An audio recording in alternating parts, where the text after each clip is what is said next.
கதை கேட்க தயாராயிட்டீங்களா? Are you all ready to listen to a story? இன்றைக்கான வேத வசனத்தையும் கதையும் பார்ப்போமா? Shall we see today's Bible verse and a story? ஒருத்தரை பார்த்தோன்னே அவங்களுடைய உருவத்தை வச்சு அவங்களுடைய சுபாவத்தை நம்ம எடை போட்டுடுறோம். When we see someone looking at their appearance, we judge their character. வேதம் என்ன சொல்லுகிறது என்று பார்க்கலாம். Let us see what the Bible says. 1 Samuel 16:7. கர்த்தர் சாமுவேலை நோக்கி, நீ இவனுடைய முகத்தையும் இவனுடைய சரீர வளர்ச்சியும் பார்க்க வேண்டாம். நான் இவனை புறக்கணித்தேன். மனுஷன் பார்க்கிறபடி நான் பாரேன். மனுஷன் முகத்தை பார்ப்பான், கர்த்தரோ இருதயத்தை பார்க்கிறார் என்றார். 1 Samuel 16:7. 1 Samuel 16:7. But the Lord said to Samuel, do not look at his appearance or at the height of his stature, because I have refused him. For the Lord does not see as man sees. For man looks at the outward appearance, but the Lord looks at the heart. பார்த்தீங்களா வேதம் என்ன சொல்லுதுன்னு? நம்ம உருவத்தை தான் பார்ப்போம், ஆனால் கடவுள் மனசை பார்க்குறாரு அப்படின்னு. See what the Bible says? We see the outward appearance, but God sees our heart. ஒரு காட்டில் ஒரு பெரிய சிங்கம் இருந்தது. There was a big lion in a forest. அது தன்னுடைய கர்ஜனையாலையும் தன்னுடைய உருவத்தாலையும் மற்றவங்க எல்லாரையும் மிரட்டி வச்சிருந்தது. It threatened everyone with its roar and majestic appearance. ஒரு நாள் அது படுத்துட்டு இருக்கும்போது ஒரு ஈ வந்து அதோடைய மூக்கில் உட்கார்ந்தது. One day, while it was lying down, a fly came and sat on its nose. அந்த சிங்கத்துக்கு கோவம் வந்துருச்சு.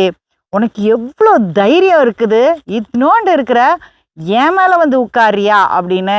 The lion said, you are so tiny and you have the courage to come and sit on my nose.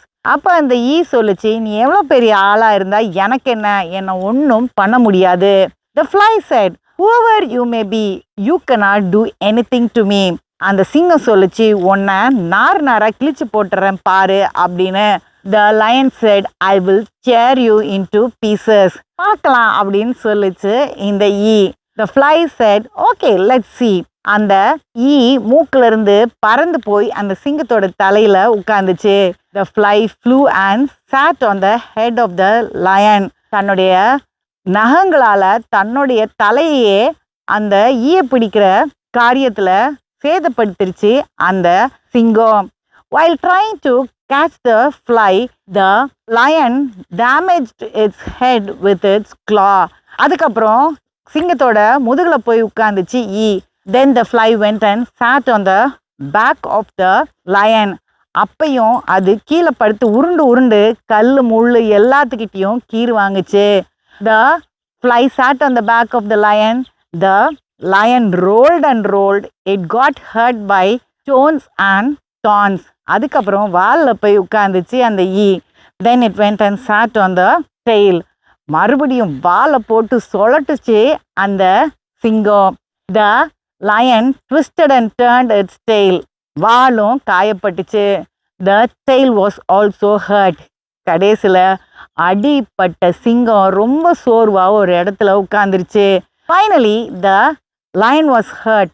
It was very tired and sat in a place. அப்போ அந்த ஈ சொல்லுச்சு, உன்னுடைய உருவத்தை வச்சு என்னை மிரட்டலான்னு பார்த்தியா, என்னை ஒன்றும் செய்ய முடியாது அப்படின்னு பறந்து போயிடுச்சு.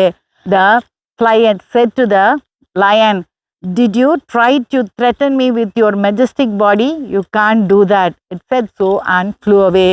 அப்போதான் அந்த சிங்கத்துக்கு புரிஞ்சுது, சின்ன உருவமாக இருந்தாலும் அவங்களுக்குன்னு ஒரு தனிப்பட்ட சுபாவம் இருக்கும் அப்படின்னு.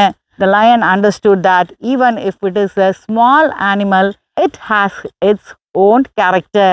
அடுத்த கதையில் சந்திப்போம். Let us meet in the next story.